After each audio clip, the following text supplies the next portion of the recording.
May gabi sa tanang mga kahigalaan ug kaigsuonan dinhi sa One Voice Christian Fellowship sa Dakbayan sa Iligan ug sa tanang mga makasabot sa Pidulungan Cebuano sa Herald of Grace Covenant Bible Church sa Dakbayan sa Dasmariñas, probinsya sa Cavite ug sa tanang mga nagasunod sa atong mga buluhaton Luzon, Visayas ug Mindanao ug sa nagkalain-laing dapit dinhi sa kalibutan.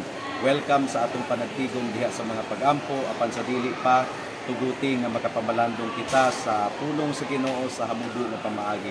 Please turn with me to 1 Kings chapter 8 verse 23 and 24. Unang Hari kapitulo 8 bersikulo 23 hangtod sa 24. Ang giingon dinhi: ug iyang giingon, O Ginoo, Dios sa Israel, walay Dios nga sama nimo sa langit sa taas o sa yuta sa ubos, nga nagatuman sa kasabutan ug nagpakita ug matinud-anon nga gugma sa imong mga sulugoon nga nagalakaw sa imong atubangan sa bug-os nilang kasing-kasing. May the Lord bless the short meditation of His Word. Ang pag-ampo mga kaigsunan, dili kining kanunay ratang nangayo sa Ginoo, kanunay lang nga dunatay gipangayo nga bisag unsang butang nga atong gikinahanglan. Dili maayo nga ay harata buduol sa Ginoo kung doon na kitay gikinahanglan, pero kung maayo ang dagan sa atong kinabuhi, atong baliwalaon ang Dios.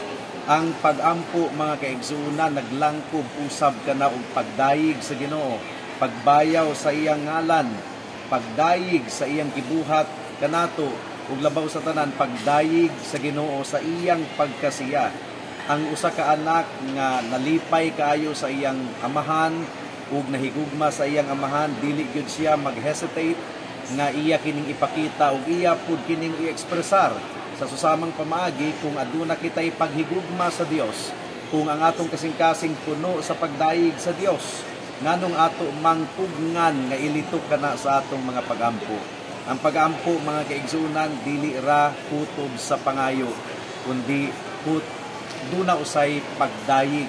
Sama sa gibuhat ni Haring Solomon, niining pag-ampo niya sa 1 Kings, it's predominantly praise and adoration to God. Ang giingon dinhi, O Ginoo, Dios sa Israel, walay Dios nga sama nimo sa langit sa itaas o sa yuta sa ubos, nga nagatuman sa kasabutan ug nagapakita ug matinud-anon nga gugma sa imong mga sulugoon nga naglakaw sa imong atubangan sa bug-os nilang kasing-kasing. So there is a narrative of God's goodness sa kinabuhi ni Solomon nga iyang gi-ekspresar sa Ginoo. Miingon si Haring Solomon, there is no God like you. Ang mga pagano aduna sila'y mga Dios-Dios, pero ang atong Dios dili susama kanila. Ang Dios-Dios sa mga paganong nasod adunay mata apan dili makakita, adunay tiil apan dili makalakaw, adunay dalunggan apan dili makadungog. Pero ang atong Dios, gamhanang Dios, ug namati sa atong mga pag-ampo. Ang atong Dios nagatuman usab sa iyang mga saad, ug unsa ang gisaad sa Ginoo, iya gayud nga buhaton. Mao nga aduna kitay confidence nga moduol sa atong Ginoo diha sa mga pag-ampo, and we can trust nga mutuman gayud ang Ginoo sa iyang mga saad, dili gayud niya kini i-break mga kaigsuonan. Pero dunay usa ka butang dinhi nga dili nato dapat kalimtan. Kinahanglan nga dili nato putlon ang Biblia. Kung atong putlon ang Biblia, half-truth lamang ang atong nasabtan. Pero ang giingon dinhi mga kaigsuonan, ang Ginoo kuno matinud-anon nga nahigugma sa iyang sulugoon ug ang sumpay nga nagalakaw sa imong atubangan sa bug-os nilang kasing-kasing. Duna day requirement mga kaigsuonan nga kinahanglan maglakaw kita nga matinud-anon atubangan sa Ginoo sa bug-os natong kasing-kasing.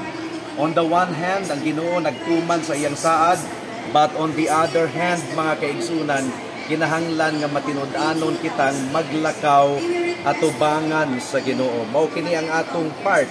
Ang atong Dios matinud-anon ug hinaot nga kita usab matinud-anon. Walay duda nga ang Dios matinud-anon, pero ang pangutana, matinud-anon ba kita?